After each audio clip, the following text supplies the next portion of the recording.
Una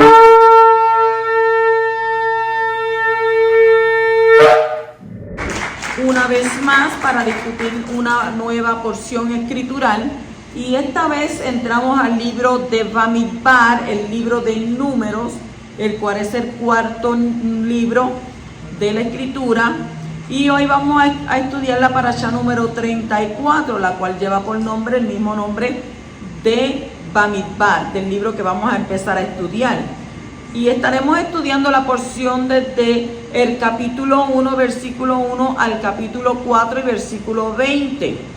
¿Qué significa Bamidbar? Bamidbar significa en el desierto de. Entonces, ¿de qué habla este libro? ¿De qué habla el libro de Bamidbar? El nombre del libro, que es Números, Bamidbar, refleja en parte su contenido. Y en él se hace referencia a dos censos de los israelitas en el desierto, uno antes de partir del Sinaí en el capítulo 1 y otro en las llanuras de Moab al este del río del Jordán en el capítulo 26.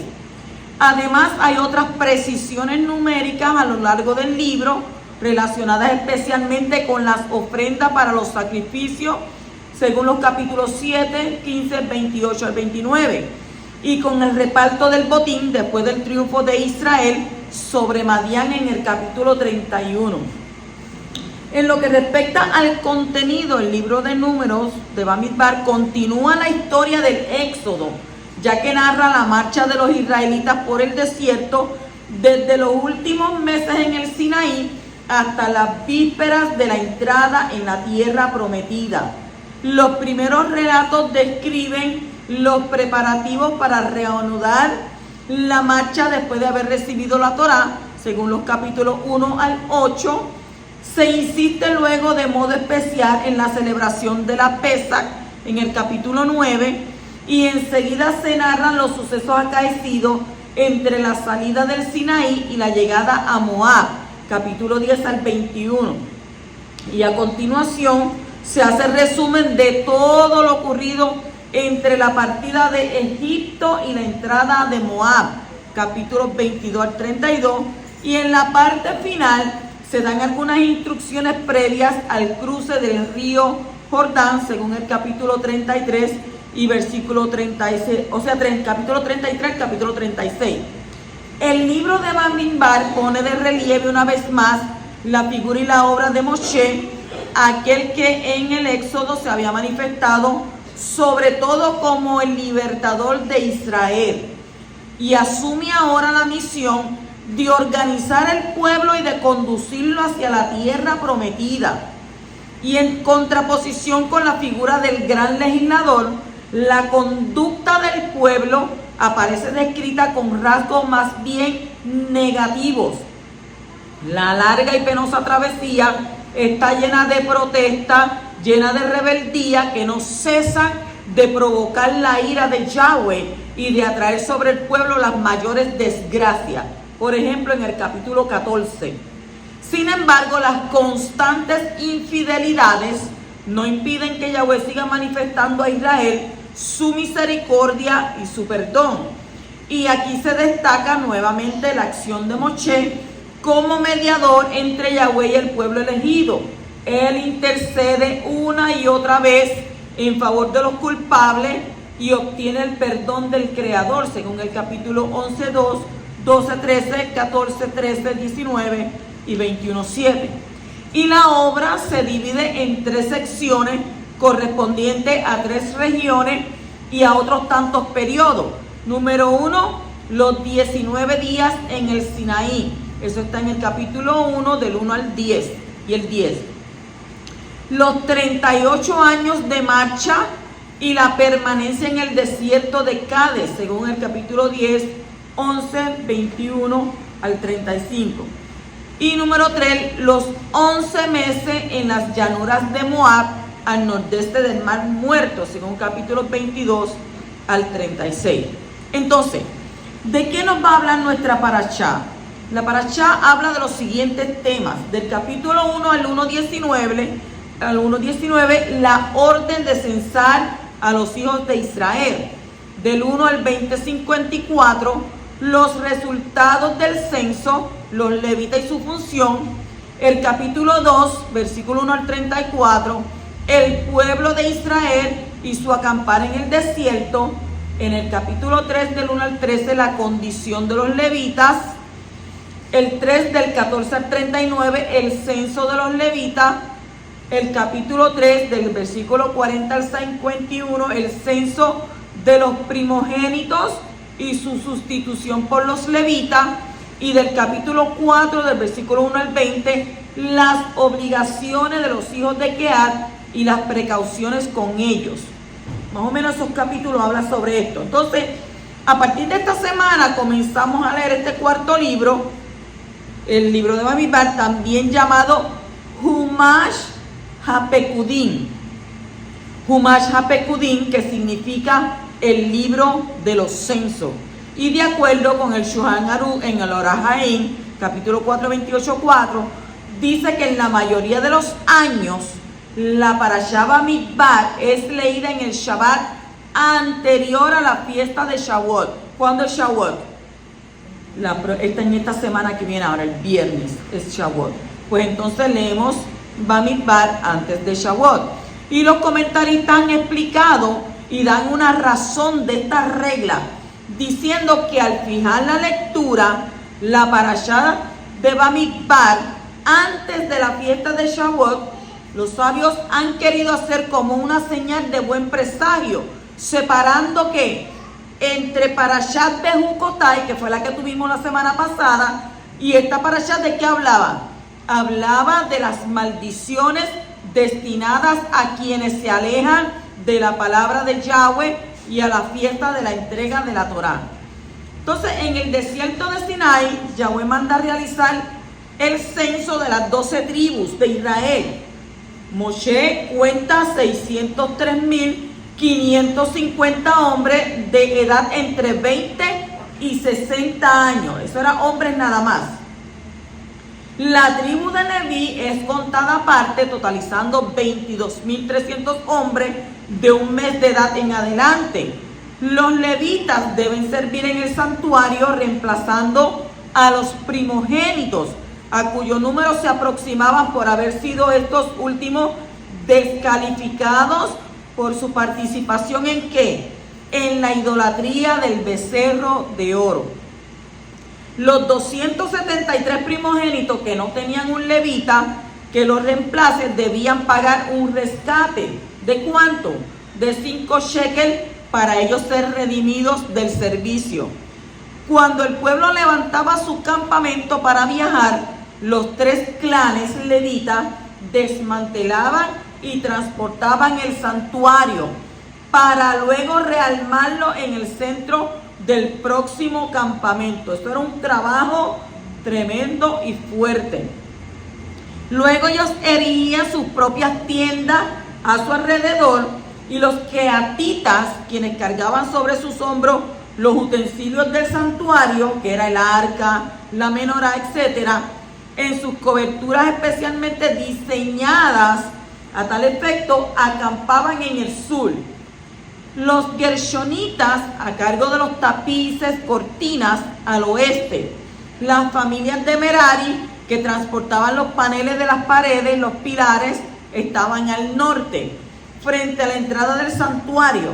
Y hacia el este estaban las tiendas de Moshe, de Aarón y sus hijos. O sea que esto estaba todo ¿qué? Organizado. Tenían una gran organización. Entonces, más allá del círculo de los levitas, las 12 tribus acampaban en 4 grupos de 3 tribus cada uno. ¿Cómo estaban divididas? Hacia el este estaban las tribus de Yahudá, que tenía una población de 74.600. Isahar tenía 54.400. Y Zebulún tenía 67.400. Al sur estaba Rubén con 46.500, Shimón con 59.300 y Gad con 46.650.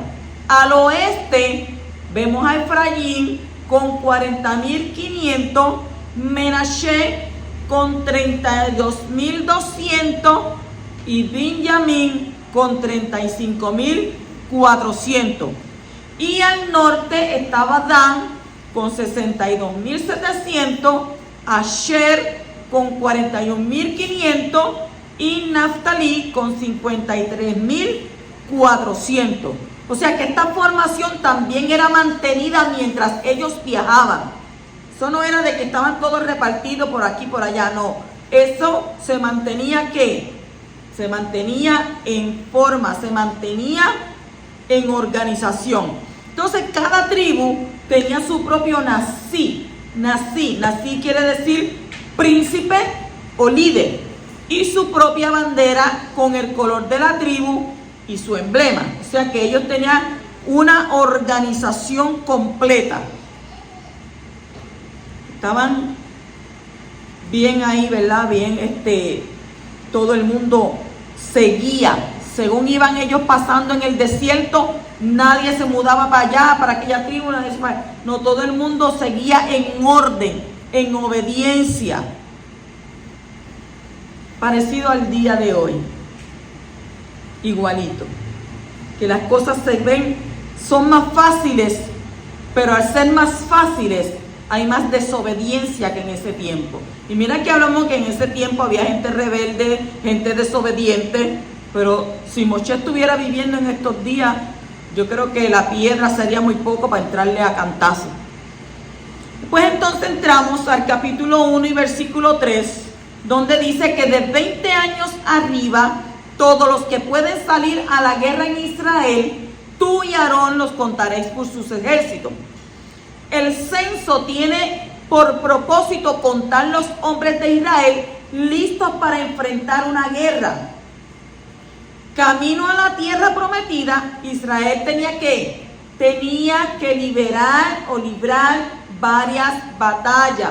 De la misma manera, el cuerpo de creyente es un ejército que debe ganar del terreno del enemigo hasta llegar a la meta, a la tierra prometida.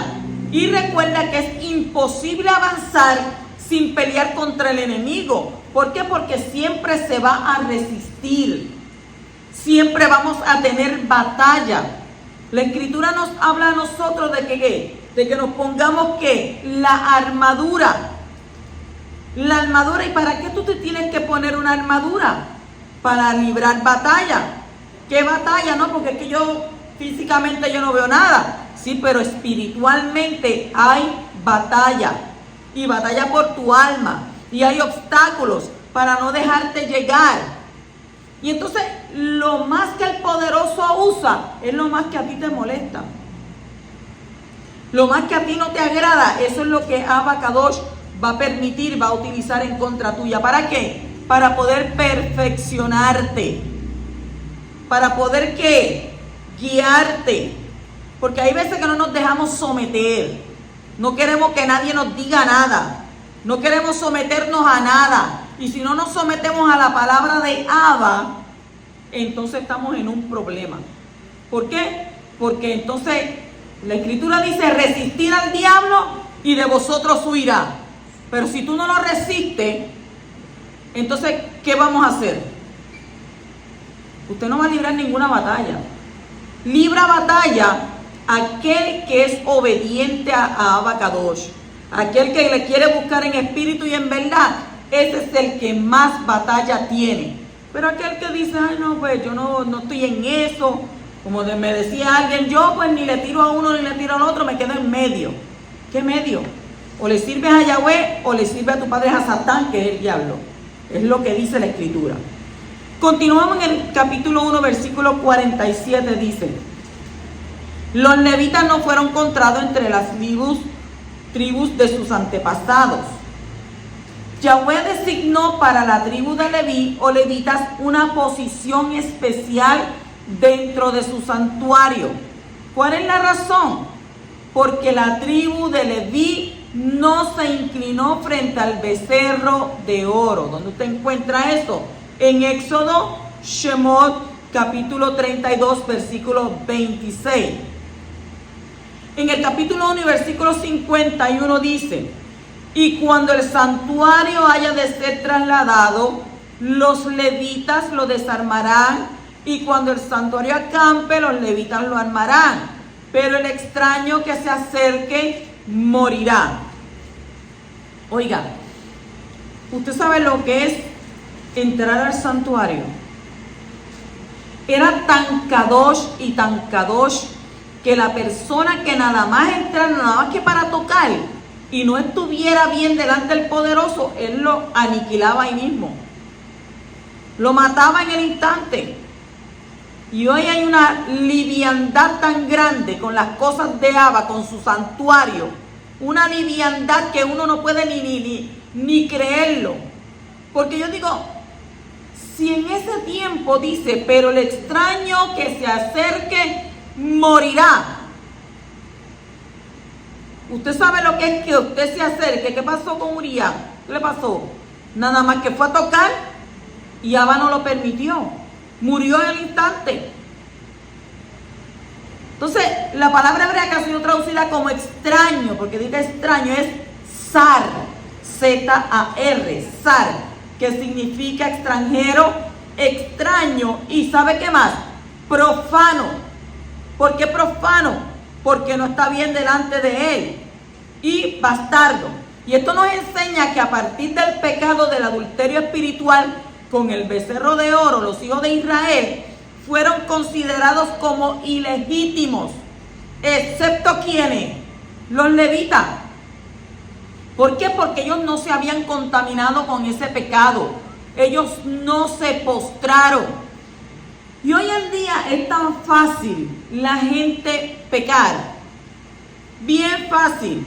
Porque aquello que te causa a tu carne, le causa deseo, le causa gusto, se siente cómodo, no importando. Por eso es que Abba dice que su pueblo es adúltero, porque adulteran, porque le es infiel, le son infiel. Si tú sabes que no puedes hacer esto y va y lo hace, ay, Yahweh me perdona. Yahweh me perdona. Claro, tienes toda la razón. Y las consecuencias, Él te perdona, pero las consecuencias vienen después.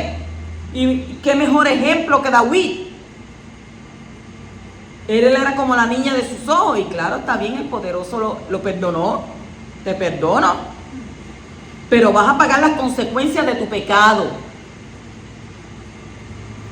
Y muchas veces eso es la parte, o esa es la parte que a la gente no le gusta. Las consecuencias.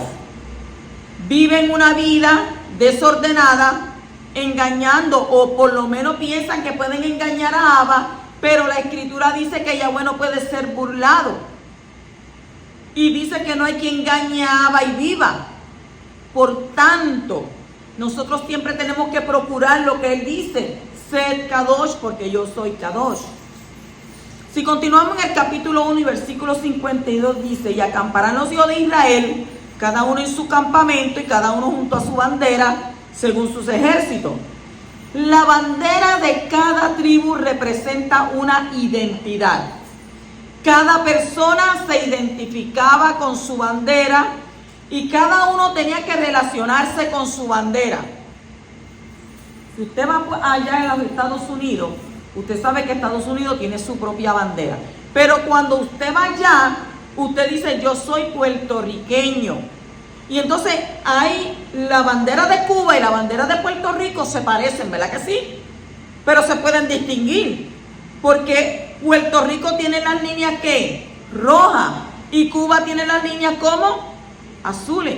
Y usted puede distinguir quién es. Entonces cuando usted va a otro país y le dicen, ¿de dónde tú eres? Ah, yo soy puertorriqueño. Y entonces usted se identifica con su bandera. Yo viví muchos años en Milwaukee y yo en mi carrito Toyotita, porque todo el mundo es Toyota, ahí yo le tenía mi bandera. Y había mucha gente que tenían bandera de Colombia, bandera de Venezuela, bandera de Estados Unidos. O sea, cada quien se identificaba por esa bandera. Pues nosotros tenemos que identificarnos también. Entonces dice que cada tribu representa una identidad por su bandera. Entonces cada persona se identificaba con esa bandera y cada uno tenía que relacionarse con ella. Entonces había que acampar, ¿dónde? Frente a la bandera y alrededor de ella. Eso no era que cualquiera se ponía aquí y allá, no. Ahí tienen la bandera de Zebulún y ahí tenía que estar la gente que pertenecían a esa bandera. A la de Asher y ahí tenían que estar. A la de Yehudá y ahí tenían que estar. Entonces, cada bandera tenía un mensaje que se relacionaba con algo particular de cada tribu. Según el Targum Jonathan, las banderas fueron hechas de seda con diferentes colores que correspondían a las 12 piedras del pectoral del juicio del Cohen Hagadol, el gran Cohanín, el gran sacerdote. O sea, ¿por qué dice que estas banderas tenían algo particular relacionado a la tribu? ¿Ven? Porque si vemos la tribu de Zabulón, Zabulón tenía ¿qué? Barcos. Si vemos entonces a la tribu de Gad, tenía ¿qué? Carpas, campamentos, ¿verdad? Y seguimos, ¿verdad? Mirando a la tribu de José, la de Benjamín. Cada uno tenía ¿qué? Algo particular de su tribu. Entonces, dentro de la identidad general que uno tenga con todo el pueblo, es bueno también tener una identidad tribal. Una tribu constituye una agrupación limitada dentro de la nación y es más grande que una familia. Y podríamos comparar las tribus con las diferentes congregaciones o movimientos. Y este texto nos enseña que es importante que cada miembro del pueblo tenga una identidad con su propia organización o congregación. Aquí tenemos que Beit Tefilá. Beit Tefilá significa casa de oración. Por tanto, usted se tiene que identificar con ¿qué? Estar siempre en oración delante de la presencia del Poderoso. Porque usted está ¿qué? Usted está teniendo una identidad con esta congregación. Entonces, cada uno debe ser parte de una congregación donde se identifica y donde se siente en casa. Entre personas que puede llamar los suyos. Como está escrito en ¿dónde? Hechos capítulo 4, versículo 23. Cuando quedaron en libertad, fueron a los suyos y les contaron todo lo que los principales Cohanín y los ancianos le habían dicho. Si usted, esta congregación, no la hace parte suya, no la hace como si fuera su propia casa, definitivamente usted está mal. No, porque es que yo prefiero estar mejor en casa que estar ahí en la congregación. Yo puedo guardar el Shabbat en mi casa. La Escritura dice, no dejemos de congregarnos como muchos tienen por costumbre. Congregados todos los hermanos juntos y en armonía. Y he notado que en estos tiempos, la Escritura dice que el amor de muchos se enfriará. Y en estos tiempos la gente está viviendo de una manera que usted ni siquiera le puede hablar. Si usted le habla, le salen como un león. Siempre están disgustados, siempre están malhumorados, siempre están con una cara larga, no les importa nada. O sea, siempre tienen una molestia encima. Entonces uno tiene que decir, o nos analizamos nosotros, o analizamos a los que están alrededor de nosotros. ¿Por qué? Porque, oiga, se supone que nosotros, aunque sabemos, ¿verdad? Aunque esta persona no me caiga bien o aquella otra no me agrade por su conducta o porque aquella no tenga unas virtudes, dice la Escritura que nosotros tenemos que aprender ¿a qué? A tolerar, a soportar. ¿Por qué? Porque somos hermanos. La Escritura no dice que cuando Mashiach venga, viene a buscar a solamente un corillo, un grupito, a aquellos que solamente están ahí. No. Él viene a buscar a aquellos que le sirvan a Abba en espíritu y en verdad. ¿Usted sabe lo que es tolerar? No es fácil tolerar, pero tenemos que hacerlo por causa de Mashiach, porque Mashiach tuvo que tolerar a los fariseos y a los saduceos. Y él sabía que hablaban a sus espaldas. Él sabía que cuando él daba la espalda se la cuchillaban. E inclusive Machías sabía cuando estaban hablando de él, porque podía leer los pensamientos.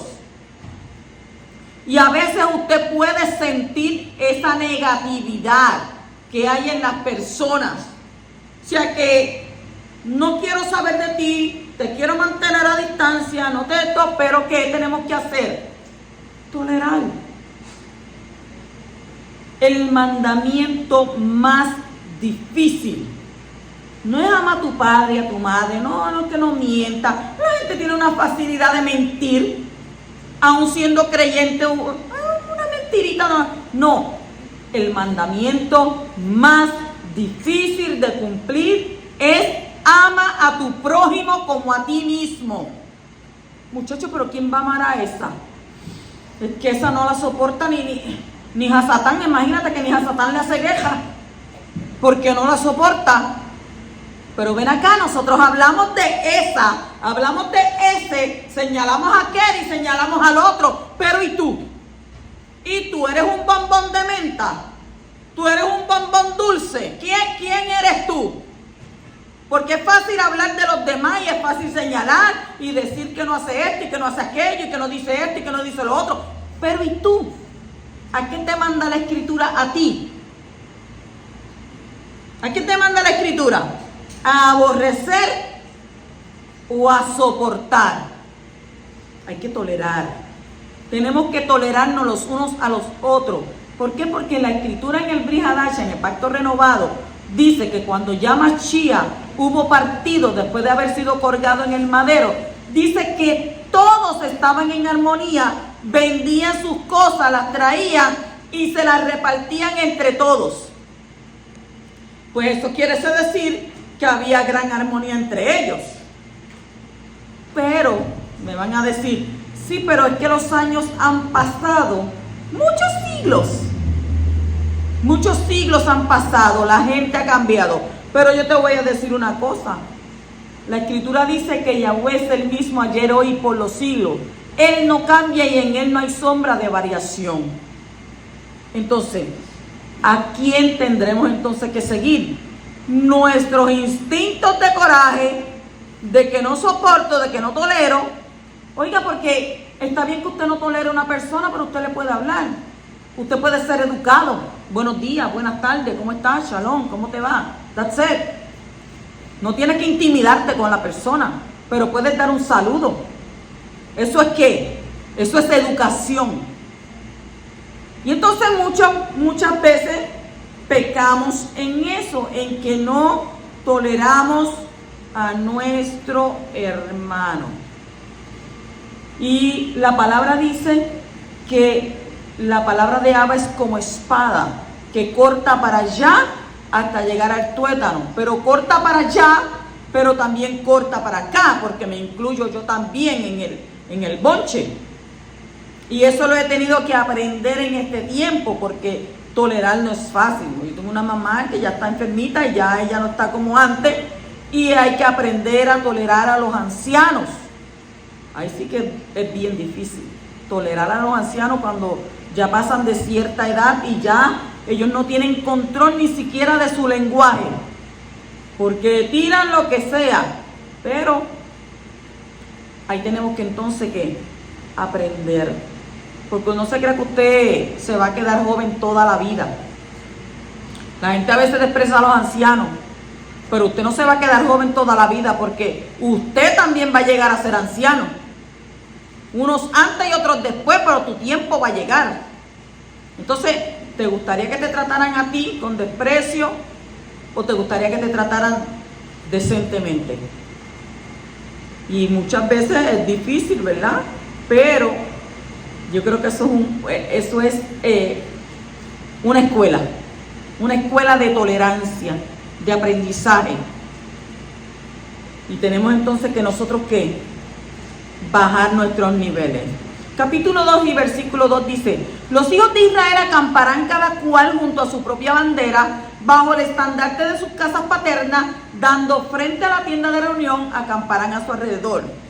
Cada israelita posee un punto bueno individual en el cual Elohim se regocija, de manera similar y a una escala nacional.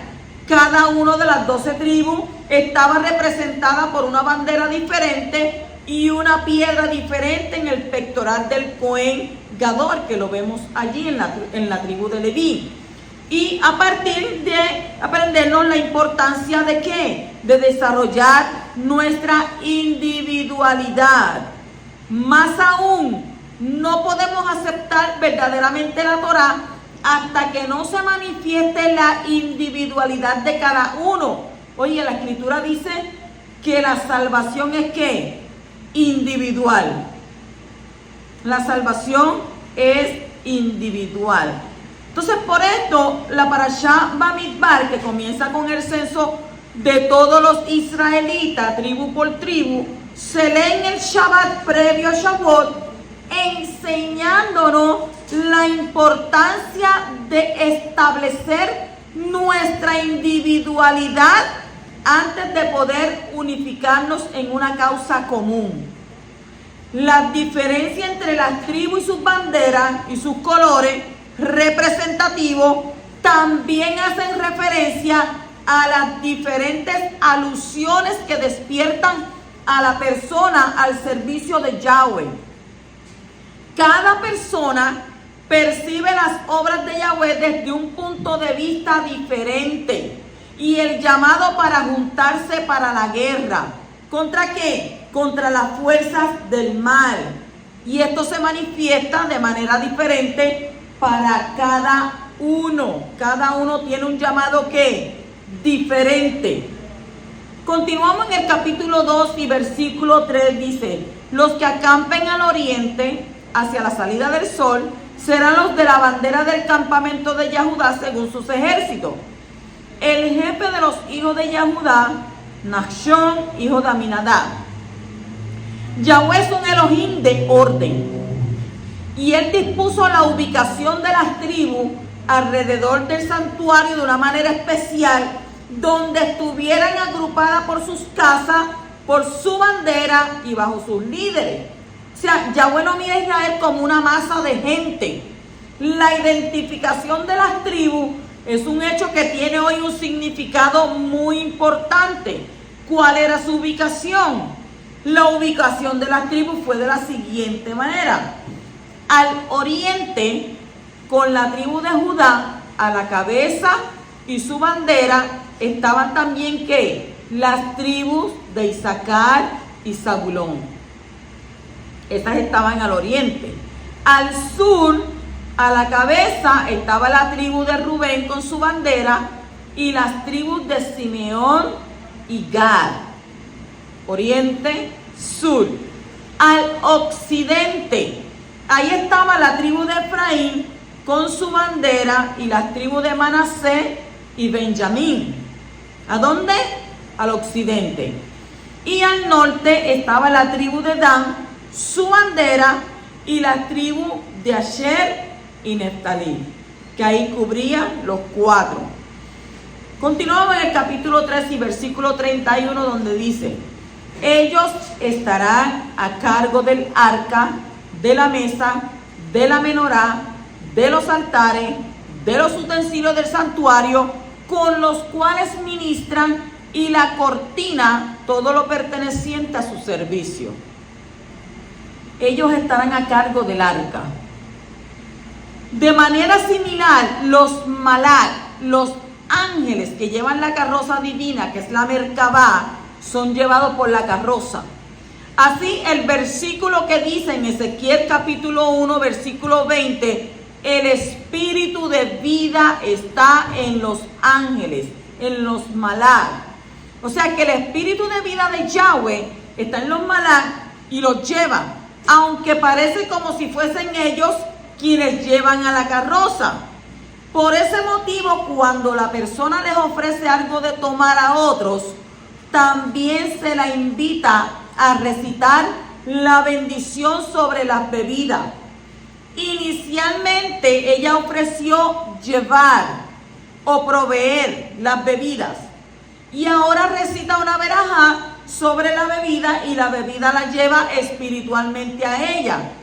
Verajá, ¿qué significa verajá? Bendición. Y es un acrónimo para la frase Kiruach alahaya baofanin. Kiruach alahaya baofanin. ¿Qué quiere decir esto?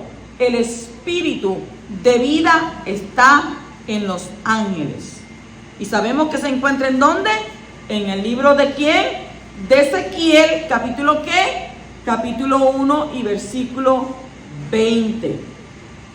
En el capítulo 3 y versículo 39 dice: todos los enumerados de los levitas que Moshe y Aarón contaron por sus familias, por mandato de Yahweh, todos los varones de un mes arriba eran 22,000. Verdaderamente Moshe era un varón escogido de Yahweh por tantos y tantas personas que estaban bajo su mando, que no es fácil. Entonces, hay una diferencia de 300 varones entre la suma de las tres cantidades mencionadas de cada clan. Y estos 300 son los primogénitos de los levitas, que por ser primogénitos tenían que servir ¿en dónde? En el santuario, y por lo tanto no podían representar a los otros primogénitos. Por eso es que quedan ¿cuánto? 22,000 de los levitas que podrán sustituir a los primogénitos del resto de Israel, como está escrito, ¿verdad? En la escritura, en el capítulo 3, versículos 41 y 45, dice: tomarás a los levitas para mí, yo soy Yahweh, en lugar de todos los primogénitos entre los hijos de Israel, y el ganado de los levitas, en lugar de todos los primogénitos del ganado de los hijos de Israel, toma a los levitas en lugar de todos los primogénitos entre los hijos de Israel y el ganado de los levitas, y los levitas serán, ¿qué dice? Serán míos, yo soy Yahweh. Capítulo 3, versículos 41 y 45. En el capítulo 3, versículo 45, toma a los levitas en lugar de cada primogénito, como leímos ahorita, entre los hijos de Israel, y toma, ¿verdad? Y los ganados de los levitas en lugar de sus ganados, y así los levitas serán mías, yo soy Yahweh. Cuando dice toma a los levitas en lugar de cada primogénito, el Salmo 111, 10 dice: lo primero es la sabiduría. Lo primero, primogénito. Y el primogénito representa la sabiduría. O sea que los egipcios deificaron a los primogénitos, pues ellos representaban la superioridad de su sabiduría atea. Cuando Yahweh golpeó a los primogénitos egipcios, ¿qué demostró? Demostró que su sabiduría y su ateísmo no eran nada. Entonces los israelitas quedaron atrapados ¿en dónde? En el exilio. Y entonces se reveló la verdadera sabiduría, es decir, la supremacía del primogénito, representando la verdadera fe, y se hizo posible ¿por qué? Por el éxodo. Tenían que salir ¿de dónde? De Egipto, para que se pudiera manifestar. En el capítulo 3 y versículo 48 dice: y les darás el dinero a Aarón y a sus hijos como una redención por los primogénitos que exceden el número de levitas. Le darás el dinero a Aarón. Las riquezas es una gran bendición para todo el mundo, pero también es una perdición. Cuando es utilizada de la manera apropiada, puede elevar a la persona hacia grandes alturas espirituales. Pero muy comúnmente la riqueza se transforma ¿en qué? En un medio que la gente utiliza para alejarse de Yahweh. Cuando los israelitas en el desierto pidieron un ídolo y mataron a Hul, quien se interpuso en su camino, Aarón hizo ¿qué? Alusión al mal. Usó que habían ¿qué? Hecho de ¿qué? De la riqueza, diciendo en Éxodo capítulo 32 y versículo 2: quítesen sus anillos de oro, tráiganlos a mí. ¿Para qué? Para construir un ídolo. Y debido a que corrompieron su riqueza, los primogénitos perdieron el derecho a llevar a cabo el servicio a Yahweh. Después del establecimiento del santuario, los primogénitos se redimieron al darle su riqueza a Aarón, que era ¿quién? ¿Qué era Aarón en ese momento? El Cohen Gadol. En el capítulo 4 y versículo 4 dice: este será el servicio de los descendientes de Kehat en la tienda de reunión, con relación a las cosas más sagradas. Los quehatitas fueron escogidos para llevar los objetos más sagrados sobre sus hombros. O sea que aquí cualquiera no podía cargar con las cosas sagradas del santuario. Todo había una organización, había gente que estaban escogidas para ciertas funciones. Y los quehatitas fueron los que fueron escogidos para llevar estos objetos. En el capítulo 4 y versículo 15 dice: cuando Aarón y sus hijos hayan terminado de cubrir los objetos sagrados, todos los utensilios del santuario, cuando el campamento esté para trasladarse, vendrán después los hijos de Kehat para transportarlo, pero no toquen los objetos sagrados, pues morirán. Estas son las cosas que transportaban los hijos de Kehat en la tienda de reunión. Esto es como si usted no estuviese bien delante de Abba y se va a tocar la menorá, o va y toca entonces la Torá, y usted ahí mismo cae muerto. Si Usa hubiera leído bien la Torá, no habría tocado el arca y podría, ¿verdad?, seguir con vida, como está escrito en 2 de Samuel, capítulo 6, versículos 6 al 7. Dice: pero cuando llegaron a la era de Nahón, Usa extendió la mano hacia el arca de Elohim, la sostuvo, tuvo una buena intención, porque los bueyes casi que la volcaron, y se encendió la ira de Yahweh contra Usa, y Elohim lo hirió allí por su irreverencia, y allí murió junto al arca de Elohim. Oigan, cualquiera diría: pero ¿por qué por su irreverencia? Si él lo único que iba a hacer era un favor, él lo único que era que iba a coger el arca para que no se cayera al piso, porque se iba a volcar. ¿Por qué entonces Abba lo mató allí? ¿Qué dice la escritura? Que lo hirió por su irreverencia.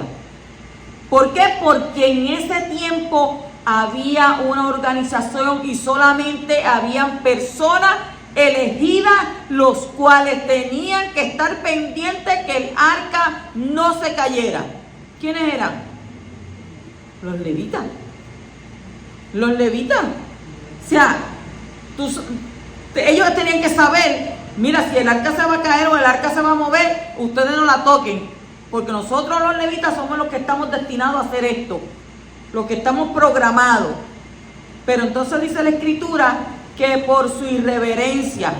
¿Y por qué por su irreverencia? ¿Lo sabría él o no lo sabría? Claro que él lo sabría, él tenía que saberlo. Pero a veces uno, ¿verdad?, con las cosas de Abba Kadosh, uno quiere ir más allá. Y al querer a veces uno ir más allá, no sabiendo cómo uno está delante del Poderoso, ¿qué hace Abba? Te dice: yo quiero buscar más, pero me pasa más. ¿Por qué? Porque tenemos que, ¿qué? Tenemos que leer más la Torá. La tenemos que leer y practicarla. Más que leerla, practicarla. Porque ¿de qué te vale que te sepas la Torá de Bereshit a Apocalipsis, a Gilgalud, y no la practiques? Y no hagas nada de lo que dice ahí. ¿De qué te vale ser un religioso? No podemos ser religiosos. No podemos andar con ese espíritu de religiosidad. Creernos que andamos en ¿qué? En una mercabá. Como dice el libro de Ezequiel. Nada más que porque yo voy a la congregación. Eso no es suficiente. La escritura nos pide más a nosotros. Nos pide que guardemos preceptos, mandamientos, estatutos. Nos pide a nosotros que estemos constantemente en meditación delante de la presencia del Poderoso. Nos pide la Escritura que tenemos que ayunar, que tenemos que orar. El mismo Yeshua lo dijo. Hay una jerarquía. ¿Qué jerarquía? Hay principados, potestades, gobernadores, huestes demoníacas de maldad en las regiones celestes. Y en la tierra espíritus que salen de las personas buscando por lugares secos donde meterse. Y entonces, ¿qué dice la Escritura? Que Yeshua dijo, ese género no sale si no es con ayuno y oración. Y la gente, muchas personas, desde que soy mesiánico, ya yo no tengo que orar, ya yo no tengo que ayunar como antes, ya yo no tengo que hacer esto, no negativo. Ahora es cuando más tú tienes que hacerlo. Ahora es cuando más tú tienes que afligir tu alma. Ahora es cuando más tú tienes que buscar de Abba. ¿Para qué? Para que siempre estemos en ¿qué? En su verdad, en la verdad. Yo no me puedo ponerme a pelear con una persona y a querer enseñarle el Aleph Bet y querer enseñarle una verajá y querer enseñarle que Yahweh esto y Yahweh aquello y Yahweh Hay y Baruch en Kebo Malhuto Leolam Bae, cuando la persona misma está viendo que la actitud tuya, que tu forma de actuar, tu forma de ser, eres peor que un impío. O sea, nosotros en todo tiempo tenemos que dar ejemplo delante de la gente que no conoce a Abba. Por eso es que el pueblo judío es celoso con el nombre de Abba Kadosh, porque el nombre de Abba Kadosh no puede estar en todas las bocas. Porque si habla súper malo, qué sé yo, qué es cierto, ay, pues espérate, ya me arrepentí, ya voy a estar. No, por eso el pueblo judío no menciona su nombre. Le dicen Shem, el nombre, Shem, Baruch Hashem, bendito el nombre. Porque ese nombre no puede estar en todas las bocas. Porque nosotros no sabemos los burlones. Y a causa de la gente que se burla por el nombre que tú se lo puedes dar, viene la desgracia a ellos. Viene el castigo a ellos cuando se burlan. Por eso uno de los mandamientos dice, no tomarás su nombre en vano. ¿Por qué no debe tomar el nombre en vano? Hay gente que es tan ligeramente para prometer.